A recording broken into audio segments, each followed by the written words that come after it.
BraveMaker show is hosted by Tony Gaffestone and Christina Jackson. Thanks for tuning in. It's showtime. Hey, it's showtime. Welcome to the 178th episode of the BraveMaker podcast. My name is Tony Gaffestone. My pronouns are he, him, his. I am filming live from Redwood City, California, where I'm in my BraveMaker studio that's very colorful pink and blue and stripy today. I'm wearing a black shirt and a gray beanie with my black glasses, and I am a Caucasian man. And I love getting to do this every week. If you're interested to connect with me, I encourage you, please do so. I am on all the socials usually. If you find me, I'm happy to respond and connect at Tony Gaffestone everywhere, or you can go to my website, tonygaff.com. I'm a writer, director, and actor. And I love every week getting to do this with my friend, creator, fellow collaborator, and banter, Christina Ray Jackson. What's going on, Tony? It's good to be here. Hello, everyone. Your studio looks great, perfectly lit. Still enjoying that film festival backdrop, man. That is giving me life. I love it. We paid $1,000 for this. I'm going to be using this. Oh my gosh. Good to know. Good to know. I'll tell why in a little bit when we get to our brave faves. Not brave faves, how we're braving our way in a second about that backdrop. But I am Christina Ray Jackson. You can find me at ChristinaJackson.com or on IG at Christina Ray Jackson. And I'm an African-American woman. I'm in my Dublin home studio. And I also have a faux plant backdrop with some pink butterflies. I'm rocking a short black fro today with a little blonde on top and the Superman cosplay shirt today. I'm definitely feeling like a hero these days. A little bit more on that in a second, but back to you, Tony. Oh, my pronouns, he, she, they. I'm gay. Today's a great day. Today's a great day to be gay. Welcome. We're glad you're here. Great day to be gay. Thank you. And we have a spectacular guest a little bit later on in the show. Heck yeah. Well, before we get to our guests, we always like to start our show, the 178th episode. And every week you could be responding to this question too. Christina and I do it because it keeps us accountable. It's how are you braving your way toward your creative goals? If you just do one thing a week to move toward your goal, whatever that is, you can accomplish it. So Christina, what has it been for you? So Tony and I wear a lot of hats, and one of mine is graphic artist. And I submitted some pieces to a spectacular Black Girl art show, and I got in. And it's February 5th right here in Oakland. And so I'm so excited. So glad to know how much that backdrop costs, Tony. So, you start thinking about what your booth is going to look like and what's the overhead going to be like. So $1,000. All right. Good to know. We'll put that in the budget. So that's how I'm braving my way. I'm in the show February 5th. Get your tickets. Check it out on. Thank you. Check them out on Instagram. They are at Black Girl Art Show and see what they've been up to. The shows take place all over the country, but I'll be at the Oakland one to start off. And the second way I've been braving my way is I'll be in Hayward at El Bosque February 11th with Tisha T. Payton and Robin Jackson. We will be performing for a Valentine's show and sharing some very new music, some of which Tony and I started 3 years ago. Back in 2019, we started recording Love Story, the Claudia and Juliet, and the video. The video will be done this week. So that's really exciting. Great. I get to meet with Ivan. So Ivan, Tony, Lupe, everyone's worked on this video. So a lot of exciting things going on this week. What about you, Tony? How have you been braving your way? $, $, to get this work done. We need the funding and the resourcing. So my word of the season, I try to pick a word for every year. and sometimes I'm really good about like picking it for the quarter. And I love the word bold, BOLD, but I felt like I needed to add an ER. So my word for the season is bolder, and I'm just trying to say what I need and ask for what I need. So I need money. You know, I wrote a short film that I'm producing and directing in February, starring Lady Camden from RuPaul's Drag Race season 14. Exciting. I wrote a role for Christina that's based on her other role that she played in my other film, and I just need to go after money. So the thing I did this week is I was working in a cafe, and I'm just talking to people in the cafe. Like, do you have connections? Where do you work? You know, I run a nonprofit. I'm looking for financing. And the guy sitting next to me worked at Facebook. We've never had a Facebook/Meta. Have your feelings about them. That's fine. We've never had a sponsorship from them. And so I said, do you know anybody who works in any department? He said, no. But he said, I bet I can find one. Can you send me information about your organization? So bolder, just ask for what you need. It really takes, you know, every single day going after every single week, just one little step at a time. And thankfully, you know, we've been able to accomplish a lot of work by this mentality of just believing it, putting it on the calendar, going after it, and hopefully things work out. And I've seen that happen. So bolder, that's how I've been braving my way.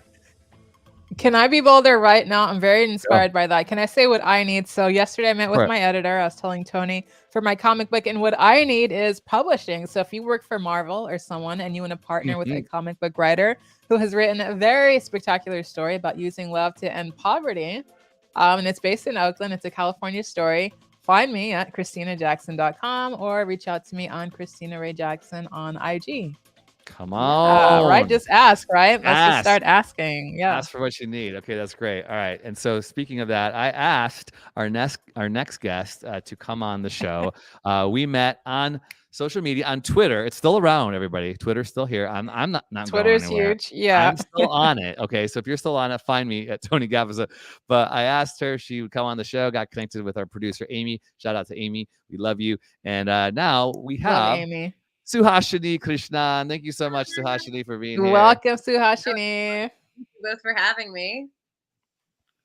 All right, let's jump in. Give us your introduction. Where are you from?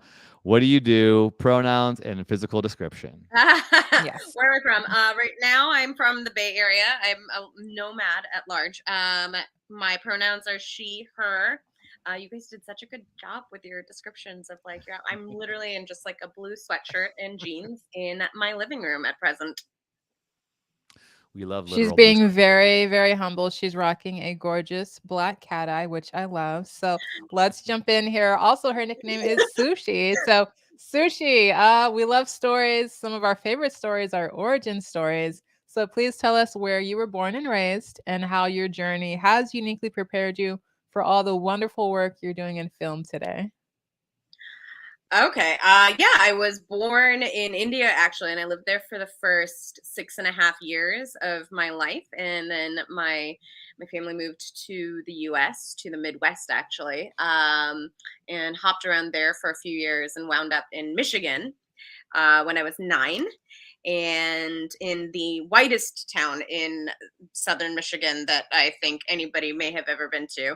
And I was there from 9 to 18, and I made my dad stay there because we had moved around so much, and you know, growing up with a name like Sushi or Suhashini was traumatic in the ways that it is when you're a kid. And I begged him to stay in this like little town in Michigan. And then at 18, I ran away to New York, which my dad still likes to bring up. He's like, you made me stay in this town and then you immediately bailed. I didn't know it was going to be this. And I went to NYU for screenwriting and I minored in producing and was there for about 6-7 years. And then moved around a bunch more. So I've lived in Atlanta. I've lived in Colorado. I was in LA for 6 years, and now I'm up in the Bay. And it's always a weird question of like, you know, how this prepares you for film. Yeah. But honestly, like I don't remember having done anything else, and I think just like the nature of like being a nomad is so essential to filmmaking in some ways. That's right. I'm hardwired for it at this point.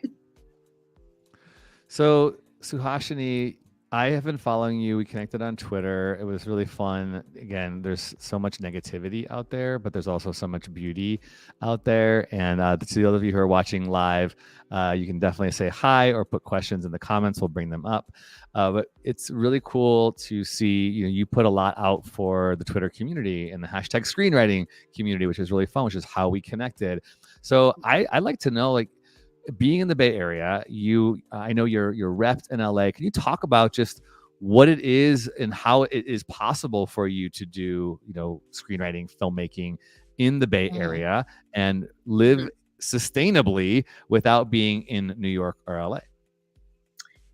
Yeah, I think I lucked out a little bit. So a little bit of it is luck that you can't predict, which is that I got my reps during like COVID lockdown. So everything was being done over Zoom, and I had a manager when I first moved to LA who was not a great manager, and then that didn't work out. And then for me, I think at that point, I think I was 30 and I'm 36 now. And so it was really just like, okay, let me like focus on, building like a portfolio of work, so that I'm not just like out here with just this one script, and really building a network of people in a community and figuring out how to do all those things, so that when my manager did reach out to me, and it was after a script of mine had done really well in, I think, a bunch of like competitions, and it got third place in Slamdance. So it had like a lot of potential. Yeah. At this point, I had like 4 or 5 scripts kind of ready to go. And so very fortunately, I was already in the process of taking meetings with managers, because I do have had made friends when I moved out to LA that, worked in the industry and all came up as assistants and are now like, busy running Searchlight and all that shit. But, Relationships. Yeah. But we met when we were all just like broke in LA. And so a few of them had helped me kind of get set up with these manager meetings. My manager found me very randomly through, I had a script on Coverfly, and an exec found it there and reached out to me, and she asked me, she's like, oh, are you repped? And I was like, I'm actually in the process of taking meetings right now. And she's like, oh, I have a friend and she's a manager and she's really great. Would you be interested in meeting with her? And I was like, sure. And my manager, Tracy, is the last person that I met with, and is the best, and was just like very, very much like the obvious right fit for me and the kind of stuff I want to write and I'm interested in.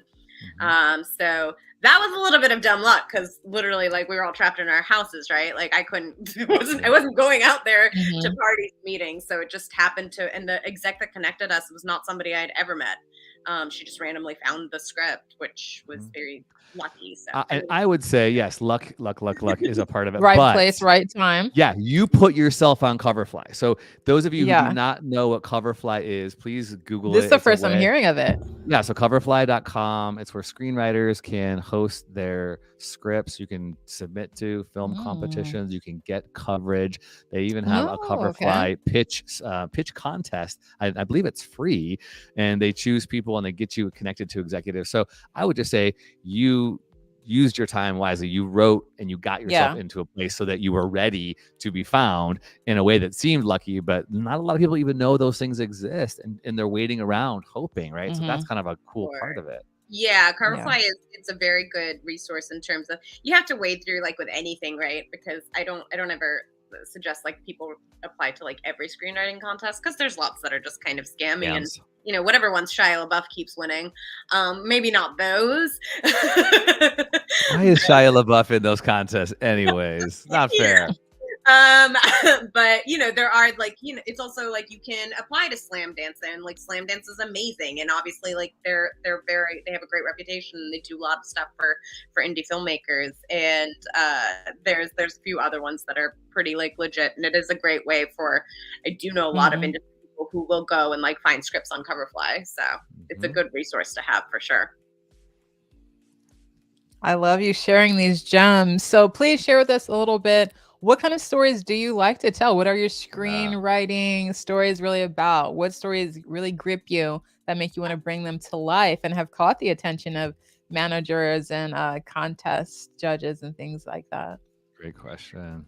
I really love romantic comedies. I grew up on romantic comedies. I Yes. obsessed, like anything that has Sandra Bullock or Julia Roberts, I've probably seen 1,000 times. When Harry Met Sally is, one of my all-time favorites. So I am a big fan of that genre.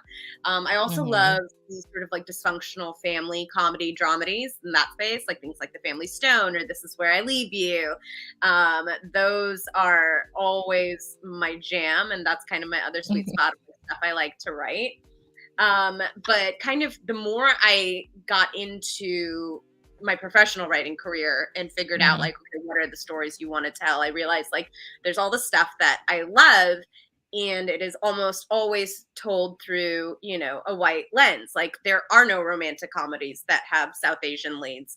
There are no like dysfunctional dramedies that have South Asian leads, or just like non-white leads, just generally. And so I really love, on the whole, taking something or taking a genre that has been done before and been done well and like executed well and like is commercial in the ways that it's commercial, and telling that story from like a more specific lens.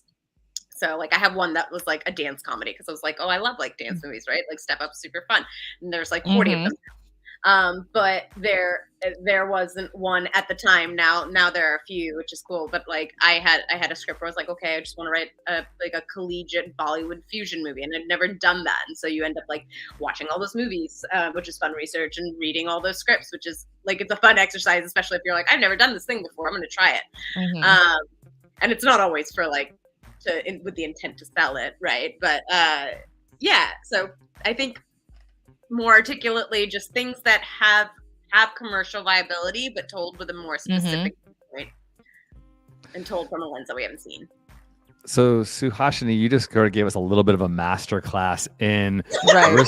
which is great. She did. In branding yourself. And I think this is something we don't really talk about, or we could talk about more in regards to filmmaking and knowing who you are, knowing what you're good at. So Christina asked you a really great question. And if you're watching or listening today, so we're obviously live right now and you can watch on the replay, but if you're listening to episode 178 audio version, how would you answer that question?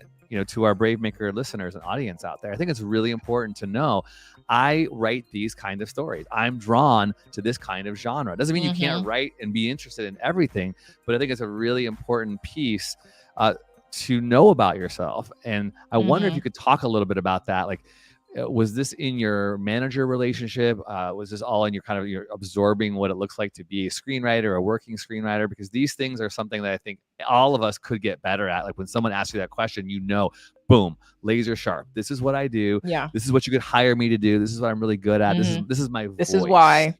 Yeah. Can you talk a little bit about like the importance of that, or kind of how that all worked out for you in your screenwriting career? Yeah. I think that it's more a thing of, some things just happen with time and age, right? Which this predated my manager, which the script that ended up getting me my manager, though, and getting a lot of positive attention, was something that was specifically a story about, two South Asian women.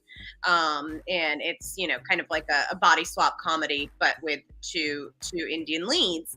And I just had a very specific story I wanted to tell, because like I grew up in a very non-traditional environment. My parents are just like weird loony liberals and are very chill and very supportive. And from the time I was 6 and I was like, I want to write, my dad was like, cool, go do that then.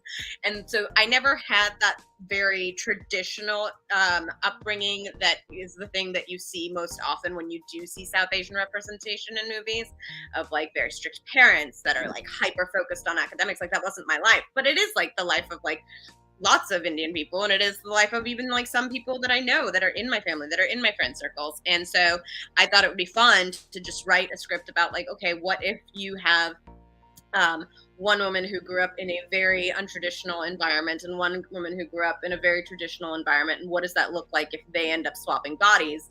And it was just something I thought would be super fun to write, and it was. And I think prior to that, I had always been writing, and this is a thing that I have, in speaking with like other South Asian directors and execs, that before I'd written that, you're writing for somebody else, right? When you're younger or you're in your 20s, or you just like haven't figured out like, oh, this is like the thing I want to do. It's like, well, I like this thing, so let me try and do that. Let me try and emulate that. And you're writing for a specific audience. And I personally believe it always works better, like if you write the story that you want to tell first, because once you get into meetings with execs, or you get a producer attached, or you get a director attached, or you get talent attached, like notes are going to come. They're going to turn it into something else. But if you start from a place like, it's just a story that I am excited to tell, it's going to read a lot more organically than something that is like, well, I'm trying to write this for this, or this for this person, or this for this audience. That doesn't work for me personally. I don't want to stipulate what works for other people. It's never worked for me. And when I wrote the story that like I was just super stoked to write, which was like a fun kind of like buddy rom-com, that ended up being the one that got me my reps. I love it. That's the advice. Write something that you're super stoked to write. The notes will come, the success will come. So just start there. Because I think sometimes as writers, as creatives, we stop, especially when you feel the pressure to raise funds to get your projects off the ground. You start thinking about the money first. Like, will this be commercially viable? Will I be able to sell this, instead of, do I really want to write this? So I love that advice. Write what you love. Yeah. Yeah, it's I think always the best move. And yeah, all my shit starts off as like, I didn't mean to be a comedy writer, you guys. Like I feel very really angsty all the time. So all my shit I feel like starts out like this is drama, and then like my manager will give me notes like, can we make it not so depressing? Because like you are writing a comedy. I'm like right.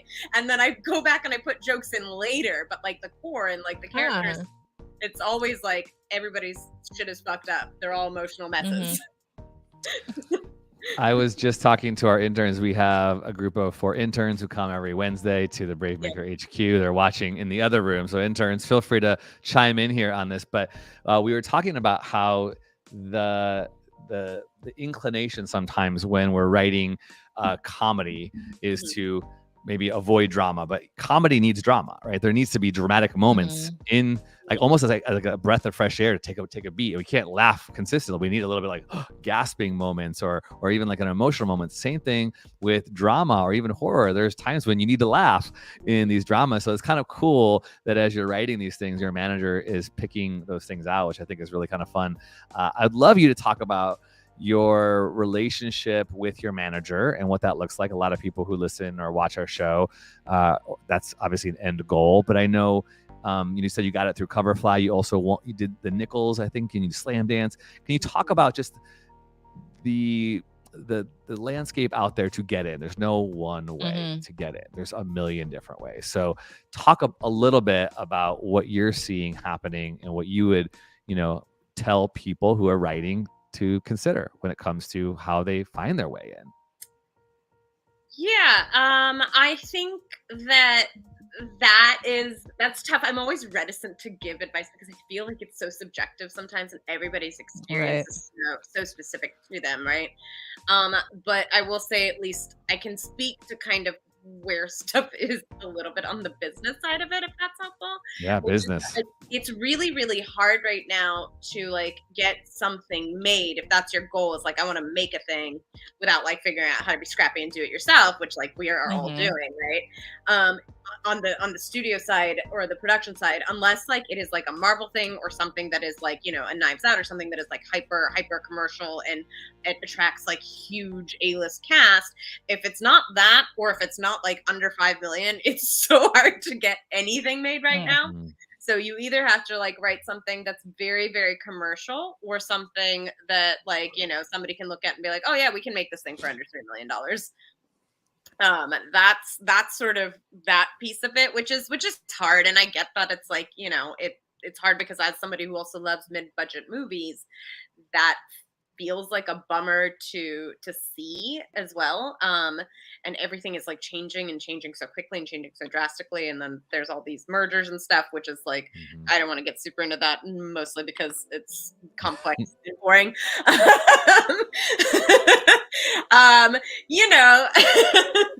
But that said, I do firmly believe that like anything that is made with genuine heart and love and a connection with like the characters and the story and like a really strong theme is going to find its way like through those things. And so I always like urge anybody, it's like, okay, well, what is like the story that like you're most excited about? Like not the one you think you should tell, or not the one you have to tell, or not the one you think is going to make money, but it's like what is Right. you know what is the thing that like you're very passionate about. Because when you look at something like Everything Everywhere All at Once, that's literally what happened with that movie. It was released in a very small number of theaters, and then word of mouth and social media really helped it kind of become this like wildfire of a success. And the movie's theme is very simple. It's just kind of like this idea of love and kindness, and it is a story about a broken family trying to figure out how to repair themselves at its core. Now it has a very clever conceit and lots of amazing, very practical visual effects, and so it does very smart things, but the story is not one that you haven't seen before at its core. Just told in a different and a specific and very smart way. Yeah. And so I think that the stories that people love continue to be the same stories that like people will always respond to. And I think that if you have strong characters and you have characters that people are invested in and rooting for and can get behind or get pissed at, then like that will come through. Yeah. Gosh, that just reminded me of I showed my kids Encino Man, which was made in 1992, I believe, and it's about That's these great. two, Pauly Shore and Sean That's really Astin. Oh my gosh, they loved it. They were like, "Dad, did you talk They like did? this?" Yeah, they loved it. Yeah, like, "Dad, did you talk like this? Did you?" Because it happens the same year that I was in high. It was so funny. But as I was watching that, I was like, "Oh, what you just said, Suhashini." There's these same stories and kind of new, dressed up in new different ways. But I was like, oh my gosh, I had the idea of two people finding a body, a prehistoric person in their backyard pool, but as a horror, like wouldn't that be exciting if that person was defrozen, de-iced, and became like a stalker and killing them? Like, oh my gosh. So it's just like, what do you see out there? What do you like? And can you put it in a new wrapping? Can you twist it? Like that's really storytelling. Like there's nothing new under the sun. And that's the kind of beauty of creativity. So that's a great conceit there. Yeah. But I think it's like that thing of like you have to find the genres that you like, right? Like I personally, like, I can never write a horror movie because they scare the shit out of me. I can't watch them. So like I'm never gonna write a horror movie. Yeah. It's just not my genre. But like if you love horror, like you should absolutely write horror. But I think that's always like that tricky line of like, yes, like try everything, but also figure out like what are the things that you actually love, because you're a lot more likely to finish those scripts. Yeah. Yeah. I'm curious about making money. We always ask this question on here, and how do you sustainably? Because as a writer, a lot of stuff doesn't get made, but you get paid to do rewrites and things like that. Can you talk a little bit about that? Yes and no. No, it doesn't. That doesn't change after you get reps. Like you still do lots of work for free, and then when stuff is in development, it can take years, and you don't get paid until something is greenlit. So I am in a fortunate position where I had a day job for a really long time, various day jobs, and then when I kind of switched over to writing full time was a conversation that, my husband and I like sat down and had together. And this is again, like, this is a place in which like I am very fortunate and recognize that, which is that like my husband works in tech so that we can subsist on one salary in the house while I write full time, which is a fucking luxury, and it's not one that everybody has. Now, like, we're not loaded or anything, we live in an apartment, we make sacrifices, and like nobody can afford a house in the Bay Area, so like we don't have oh god, I don't even want to make the Elon Musk reference, but we don't have like beautiful we don't have like crazy money or anything, but we are able to pay our rent and pay our bills and give our dogs the lifestyle that they are accustomed to with one salary while we wait for my stuff to kind of like get paid. But so much of it is like how I make my own projects on the side is a lot of crowdfunding and just kind of squirreling away, like, okay, I can put away like X amount this much towards like this thing I want to make and like spend whatever 6 months scraping together money to make a short here and there. Yep.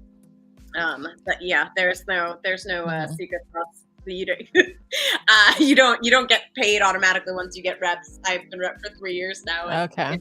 it's a process. Good to know. People need to expect Yeah. to wait it out, work hard, find a solution, because it's not the same trajectory for any one person. So kudos to a partner Mhm. who can Yeah. help that, and partner with you in that. That's great. Yeah, and that's Yeah, that again, is beautiful. it's not a solution for everybody, and I know that. I have known my husband since we were 13, and we were friends. Whoa. We were friends for 2 decades before we dated. So there's Wow. there's one reason this arrangement works, and it's a lot of trust. It's if you've been Ah. dating somebody for 2 years, you're not necessarily going to be like, yes, sure, this sounds like a good idea. That's cool. Trust. Yeah. I think that pours into your writing when you're doing what you love and you have a beautiful arrangement such as what you have, Sushi. So talk to us a little bit more about love and joy. You wear a couple different hats: directing, writing, doing things in film. What are you enjoying the most? What really gets you up in the morning and gets you going that you really enjoy doing right now? I do like writing is always my first love. It is the thing I Uh-huh. think that makes me happiest for sure. But I've found a lot of joy in the directing process and directing the short because I am, I think, very much like a type A person. Yeah. Love just Okay. organization, and for me and to me, a director's job is ultimately it's okay, how can you find the most talented people and put them in a room Mhm. together and just make soup. And so that was really fun to do, and I so firmly believe in surrounding yourself with people who are much smarter than you, which is what I did for the short that Mhm. I directed. And it was made all the better for it. We had such incredible actors and such incredible producers who showed up to help, and such an amazing crew who I had been lucky enough to work with on the short that we had done prior. Most of the crew Mhm. were people that I'd already worked with. I'm very loyal that way, where it's oh, if I like you and we had a good Yep. working experience, we're gonna do it Mhm. again and again and again. Yep. And so, our AD, his name is Kevin Matthew Keeling, and he is just so wonderful. And he's worked as an AD and second AD and on so many sets, and was just this wealth of knowledge. And when I was panicking, he was okay, you're fine. This is just maybe the most elaborate shot list I've ever seen. So you don't need this much. It's a short. And I was okay. You were prepared. Yes, Yeah. I'm always over prepared. So Yeah. I love that part of directing, but I think writing is where my joy is for the most part. Speaking of preparation, go ahead. I'm sorry, go ahead. No, go ahead. Speaking of Did you preparation. go to school? Did you go to school for directing, or you studied screenwriting and writing? What made you say, I think I'm ready to get behind the camera, and I think directing might be something that I would enjoy? I did not go to school for directing. I just went for writing. Directing, it was not so much. I don't know that I was ready. I mean, no, I know that I wasn't ready. I just Okay. was I want to do She this. jumped in. I was I want to do this thing. I'm very panicked about it, but it was after the overturning of Roe v. Wade, and I got very pissed. Uh-huh. And I was Very good. I have this short that I've been sitting on for years, which is this little abortion dramedy. And I was I want to make it. It's very important to me when I work on a short to be able to pay the cast and the crew. Obviously these aren't things that you're making with a ton of money, like Waiting Room. I think we crowdfunded and then had an EP who threw in some, and I think we did it for $8,000. But for me, it's it's very important to pay the cast and the crew, but I don't need to get paid. So I was well, I'll direct it, because then that's one less person that you have to pay, because if I'm directing and I'm writing and I'm producing, well, I don't need to pay me, but I can pay the other people that came on and work on it. So that was really my whole impetus for directing it. And then as we started to get closer to it, I just kept getting more and more scared. I was I don't know what I'm doing. I love that you did it anyway. And the whole end, you could ask anybody who worked on this production. I was like the one. I was like, I am ruining this for everybody. Like, it's going to fail, and it is going to be my fault. So there was no like, I'm ready to direct. I was just like, I am directing, I guess. Sounds like a typical director to me. We have the biggest imposter syndrome of them all, because everything's on our shoulders, or so it feels like. So I totally feel that. That's if you fun want to share. Oh, gosh. Tony, So I hard didn't know that. because Tony and Suhashini, you guys are emboldening and inspiring, because it's terrifying, but you won't know that you'll really enjoy it if you don't jump in and feel like you're ruining it, you're destroying it, and then taking a step back and be like, that was a lot of fun, and it turned out really beautiful. So Yeah. when you say, Suhashini, that you felt like you were going to tear everything down, I mean, that's like on the daily sometimes. And the only time sometimes the director doesn't feel like that is when they're trying to solve a problem or get the scene. And then it's like you have a moment, you're like, oh my gosh, and I suck. It's really debilitating. It really so is. true. And it is like, you like feel like you're on constant verge of a panic attack. I remember the second day of shooting, we were behind the first day. It just took a lot longer than we thought to get set up, and like I said, like my shot list was bananas. And I woke up at like 5 a.m. on the second day of shooting, and I just cried, and I was just like, oh, this is not going well, and whatever. Like the second day was amazing because I like knew more, and that was helpful. And like I said, RAD was awesome and so kind and helpful. And I was like, I don't want to ruin this shoot for everybody, and I don't want anybody to have a bad time. And he was like, nobody's having a bad time except you. I was like, okay. Oh my gosh. And yeah, like I think it was just knowing that like, okay, you just need to simplify certain things, and like the delegating I'm really good at. Delegating I'm good. Organization I'm good. It's just the like, I get very concerned. I don't know if you feel this way, Tony. I'm sure you do, where it's just like, okay, but is everybody like having a pleasant time? Because if they're not, I will feel very bad. Yeah. Like you feel like a mother a little bit, you know, like Totally. Is everybody taken care of? Is everybody eaten? I'll say we lose a lot of sleep and calories carrying that kind of mentality, but I have a little bit of like, it's a weird tension. I know directors who don't care, couldn't care less about everybody else. They're just so focused. And I'm like, how do you do that? That's probably the toxicity that, ruins Hollywood. But there is like, you got to find a way to like, you want people to care about this project as much as you do, and they're going to care about it if they feel like they're having a good time and they feel valued. So yeah, this is like directing, kind of tips, but I think you're right there. I'm totally with that. I want everybody to feel like we can't do that without them. If they're not having a good time, then I'm not having a good time, because I want this to be like a family event. We're doing this as a team, and this is all important. Everyone's equal, and so I really appreciate hearing you say that. It's super inspiring. Yeah, I really appreciate that. Which makes me want to know, what would you do different based on your reflection? What things would you do different next time? Well, I've mentioned the shot list a few times now, so I would have a shot list because don't need that much. No, I do think I was like pretty well organized, because that's something I'm good at. In terms of, I think, just making sure that, I don't know. Here's the weird thing, because I'm like, I don't think I would do anything different, because I think I did like a good job of like making sure everybody else was there. I think I just need to do the work to like make sure like I'm a little less like internally panicked next time. Okay.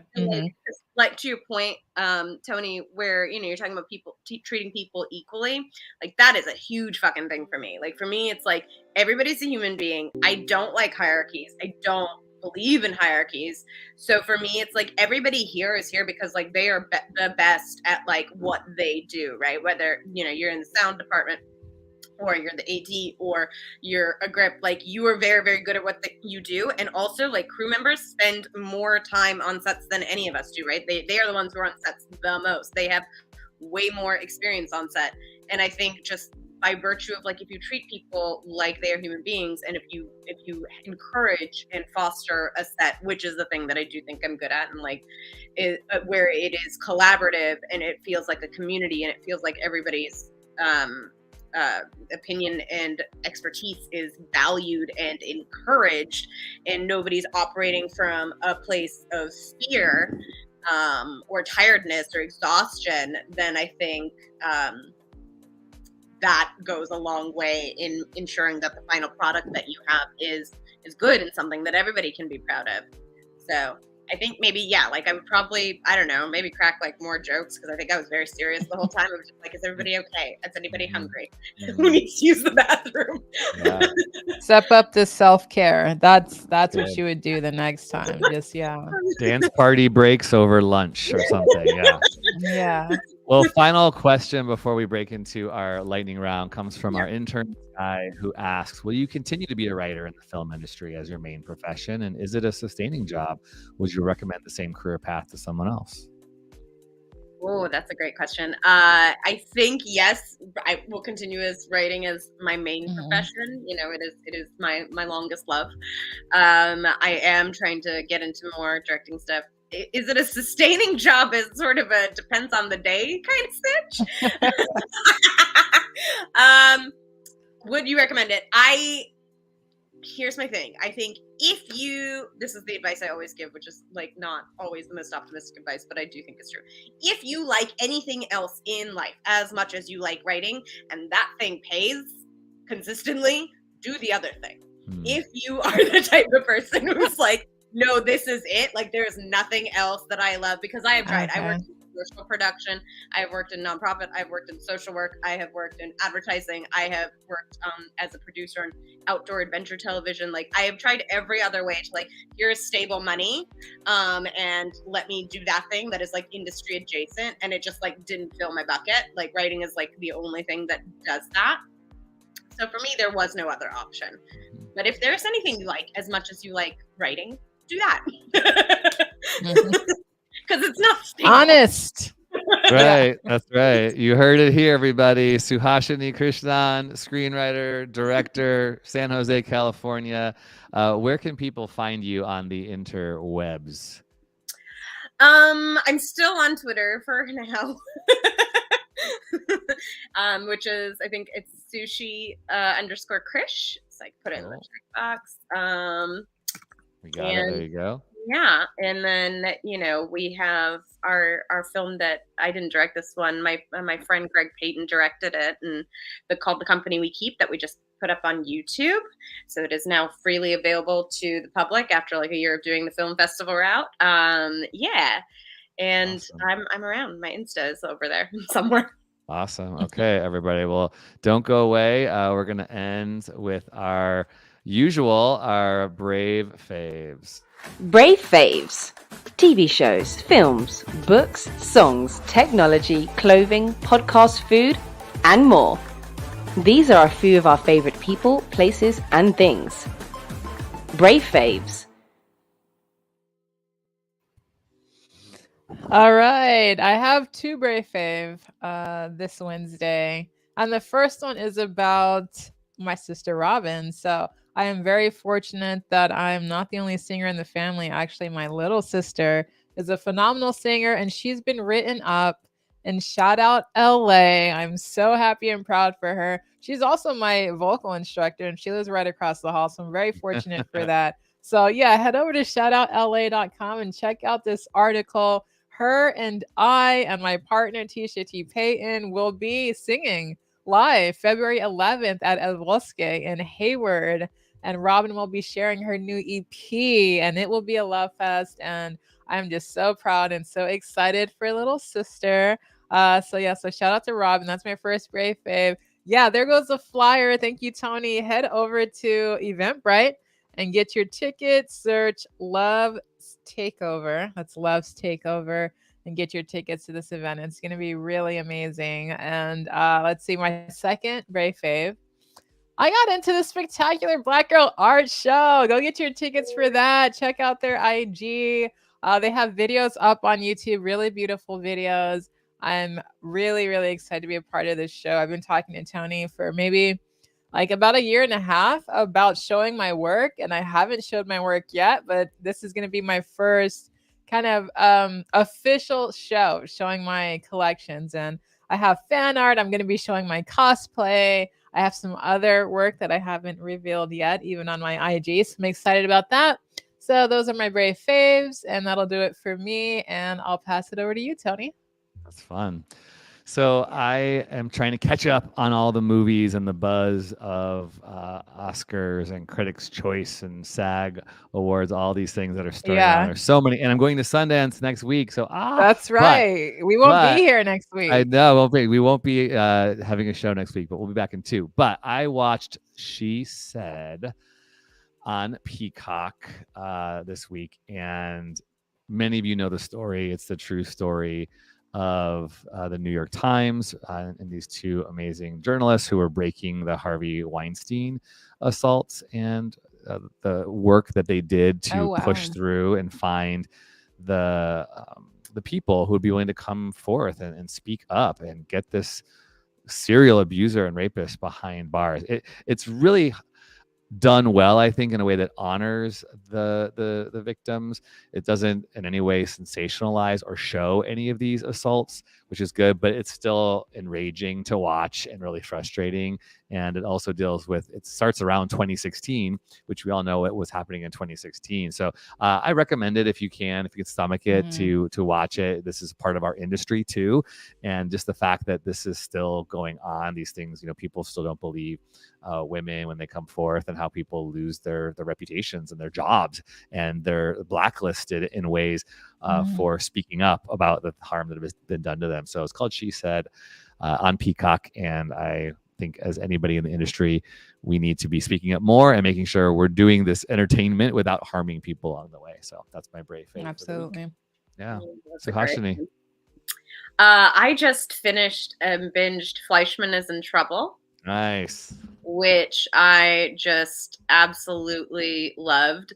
And it was so, I hadn't actually read the book yet, so now I have the book and I'm going to read it. But it has Jesse Eisenberg and Lizzie Kaplan, Claire Danes, and it is so well done, and it is such a beautiful story that by the end of it, I was very surprised, because I wasn't expecting to just love this show so much, and I was just, the last 2 episodes was, I think, openly weeping, and it was just a show that I really, really enjoyed. And then other than that, I watched The Menu, which my friend Zara produced. Oh, you did? Yeah, I finally watched it. I know everybody's already seen it. I haven't seen it yet, but it's at the top of my list. It's very fun. It's very good. Like I said, I'm very scared of horror movies, so that was my only thing going into it. But it's not a horror movie. Okay. I guess depending on your perspective, but there's no big jump scares or super gory bits. And I thought it was very clever and very fun, and all the actors are great. And like I said, my friend Zara produced it, so it's very exciting to see her name in the credits.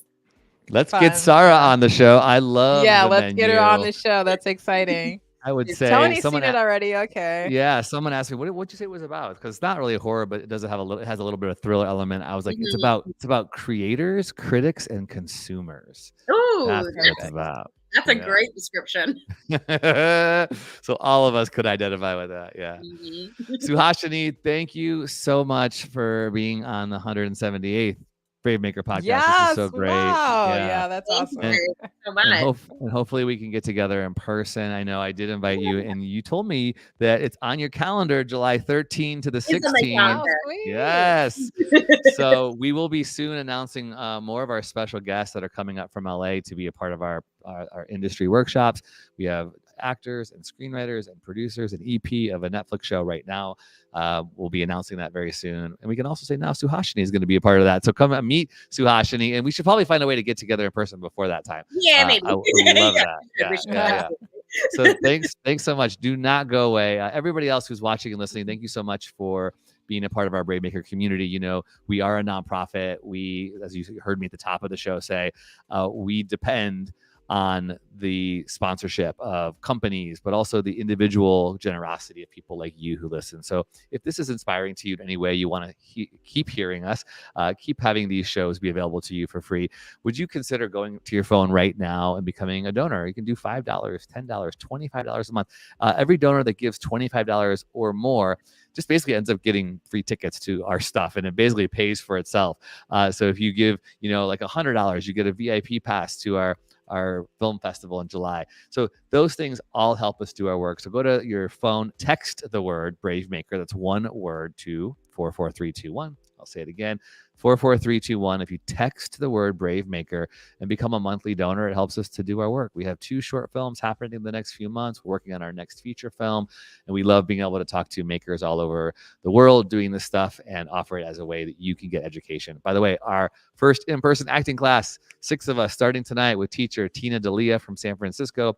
We're working on our solo live performance shows. And then tomorrow am releasing the next TV, film, and acting classes that are going to start for the first time in person starting in March. We'll release that information on our IG tomorrow. So if you want to be a part of that, there's 10 spots for 10 students. We're really excited. Year 5 of BraveMaker. We're going big or going home. Lovely that we're able to get back together in the classroom, and we couldn't even do this amazing show without our behind the scenes crew. So thank you so much to Amy Cohen, our live show producer out of Austin, Texas. Thank you to Barnell Amos, our podcast editor, and Carrie Alley, our social media manager. And we won't be back next Wednesday. Tony will be at Sundance. I'm very excited for him. He's going to be posting some very cool behind the scenes. He's going to be with a different crew altogether. I think you've been to the Sundance Festival for the last 5, how many years? Oh my gosh, this is my 11th one, but 2 of them were online. Yeah, 2 were online because of COVID, but my 11th in a row. Yeah. Okay, so very cool. So yeah, just go check out our BraveMaker.com website. We have a wonderful film festival coming up this summer, as well as an event at the end of February 28th. So mark your calendars for our Black History Month event. We're very excited about that. And thank you everyone for watching and for joining us today. Yeah, Suhashini, come on the 28th. We'll send you some information about that. You can be our guest on the 28th and meet some of our filmmakers. That'd be great. Sounds super fun.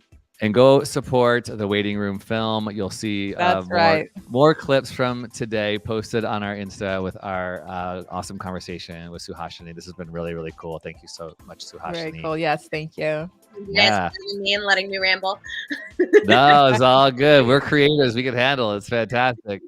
All right, everybody. Thank you, Suhashini. Until next time, brave stories change the world. And you are the story. Bye, everyone.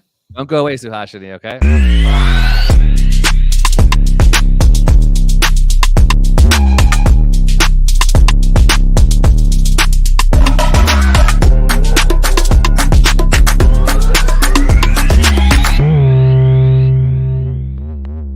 Follow us on Instagram, Twitter, YouTube, and Facebook at BraveMaker.org. Like, subscribe, and share.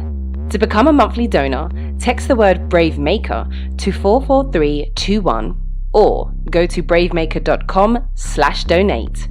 Thanks for tuning in.